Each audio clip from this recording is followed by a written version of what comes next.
25 مارچ 2024 کو 6 ججوں نے ایک خط کے ذریعے اپنی کہانی سنائی۔ 6 ججوں نے بتایا کہ ایک جج صاحب سرکار کے دیے سرکاری گھر میں رہتے تھے۔ ایک دن جج صاحب کو ڈرائنگ روم میں لگے بلب پر شک ہوا کہ یہ بلب اچھے سے روشنی نہیں دے رہا، لہذا اس بلب کو ہٹایا جائے۔ بلب کو ہٹانے کے لیے الیکٹریشین کو بلایا گیا۔ الیکٹریشین نے جیسے ہی بلب کو ہٹایا، بلب کے ہولڈر یعنی فکسچر میں ایک ایسی چیز لگی تھی جسے دیکھ کر الیکٹریشین اور جج دونوں حیران رہ گئے۔ وہ چیز تھی کیمرہ۔ ہاں جی، کیمرہ۔ اس میں نہ صرف ویڈیو ریکارڈ ہوتی تھی بلکہ آڈیو بھی ریکارڈ ہوتی تھی۔ اس کیمرے کے ساتھ ایک سم کارڈ بھی لگایا گیا تھا جو ویڈیو ریکارڈ کرنے کے بعد اس ویڈیو کو کسی اور جگہ ٹرانسفر کرتا تھا۔ اس کے بعد جج صاحب نے فیصلہ کیا کہ سارے گھر کے بلب چیک کیے جائیں، کہیں ایسا نہ ہو کہ ہر بلب کے پیچھے ایک کیمرہ لگا ہو۔ پھر پتا چلا کہ جج صاحب کے ماسٹر بیڈ روم جس میں جج صاحب اور ان کی بیگم سوتے ہیں، وہاں بھی کیمرہ لگا ہے۔ ان کیمروں کے ذریعے جج صاحب کے خاندان کی پرائیویسی کو ریکارڈ کیا گیا۔ جج صاحب نے فیصلہ کیا کہ ان کیمروں کی ویڈیو کو اپنے اسلام آباد کے چیف جسٹس کے علم میں لاتا ہوں تاکہ پتہ چل سکے کہ ان کیمروں کو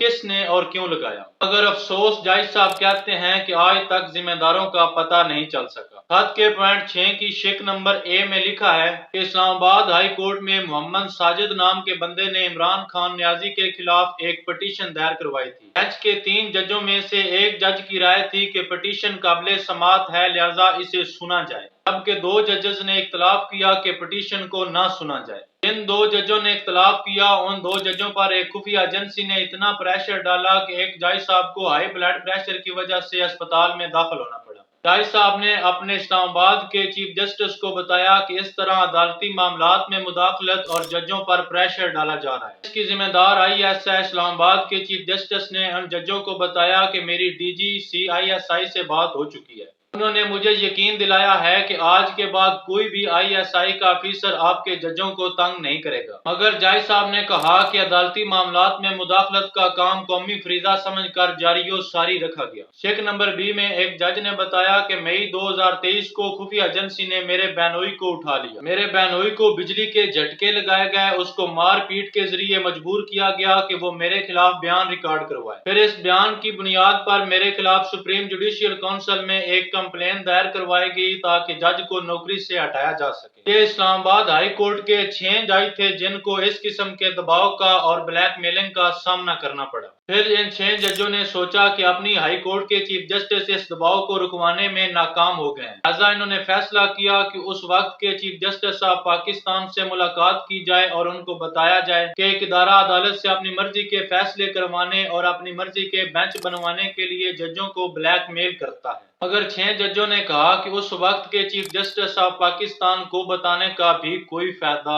نہ ہوا، لہذا آج ہم 6 جج اکٹھے ہو کر چیف جسٹس آف پاکستان قاضی فائز عیسیٰ سے گزارش کرتے ہیں کہ سپریم جوڈیشل کونسل کا اجلاس بلایا جائے اور سپریم جوڈیشل کونسل 2 معاملات میں ہماری رہنمائی کرے۔ نمبر 1، تحقیق کی جائے کہ ریاست کی ایگزیکٹو برانچ کی یہ مسلسل پالیسی ہے کہ عدالتوں میں ججوں کو ڈرایا جائے، دھمکایا جائے اور عدالتی معاملات میں مداخلت کی جائے، اور اس پالیسی پر عمل درآمد کا کام ایک خفیہ ایجنسی کے ذمہ لگایا گیا ہے۔ نمبر 2، سپریم جوڈیشل کونسل ہماری رہنمائی کرے کہ جب جج کو اس طرح ڈرایا اور دھمکایا جاتا ہے تو وہ اس کا کس طرح جواب دے۔ خط کے آخر میں ججوں نے کہا کہ ہم نے حلف اٹھا رکھا ہے کہ کسی خوف اور پسند کے بغیر صرف آئین اور قانون کے تحت فیصلے کریں گے، لہذا ایک خفیہ ایجنسی کے ہتھ کنڈے ہمارے حلف کی راہ میں رکاوٹ ہیں۔ یہ 6 جج جنہوں نے چیف جسٹس آف پاکستان کو خط لکھا، ان کا تعلق اسلام آباد ہائی کورٹ سے ہے۔ اسلام آباد ہائی کورٹ میں ٹوٹل 8 جج ہوتے ہیں۔ ان 6 ججوں میں justice Mohsin Akhtar Kayani, justice Tariq Mahmood, justice Babar ستار، جسٹس سردار اعجاز، جسٹس ارباب محمد طاہر، جسٹس سمن رفعت امتیاز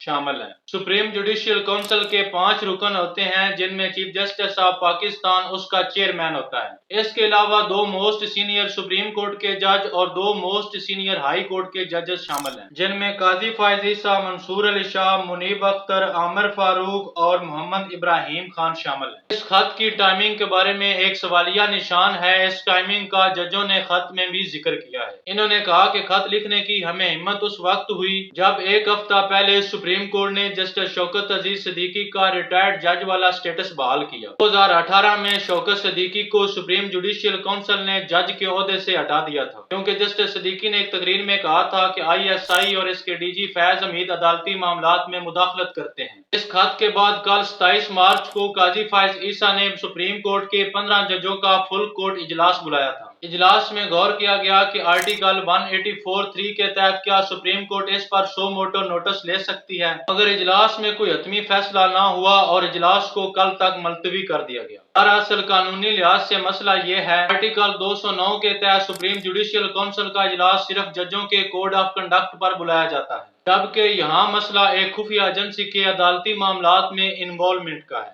سیاسی جماعتیں اس خط کو اپنے اپنے بیانیے کی جیت قرار دے رہی ہیں۔ عمران خان نے ٹویٹر پر کہا کہ دیکھا میں 27 سال سے انصاف کی بات کر رہا تھا مگر ججوں نے آج کی ہے۔ PTI کے بریسٹر گور نے کہا کہ یہ خط اس بات کی تصدیق کرتا ہے کہ عمران خان کے خلاف ساری سزائیں اور کیس جھوٹے ہیں، لہذا عمران خان کے خلاف سزاؤں کو ختم کر کے ان کو فوری رہا کیا جائے۔ جبکہ کسی وقت عمران خان ISI کی عدالتی اور سیاسی معاملات میں مداخلت کا جواز پیش کیا کرتے تھے، وہ چاہے قاضی فائز عیسیٰ کے خلاف ریفرنس ہو یا جج ارشد ملک کے خلاف سوشل میڈیا کمپین ہو، یا سندھ کے IG پولیس کو ISI کے سیکٹر کمانڈر نے اٹھا لیا۔ اداروں کی ایک دوسرے کے کام میں مداخلت انتہائی خطرناک ہے۔ کسی بھی ریاست کے 4 پلر ہوتے ہیں، number 1 executive, number 2 legislator, number 3 judiciary, number 4 media. ریاست کی مضبوطی اس وقت ہوگی جب چاروں پلر اپنی اپنی جگہ پر کھڑے ہوں گے۔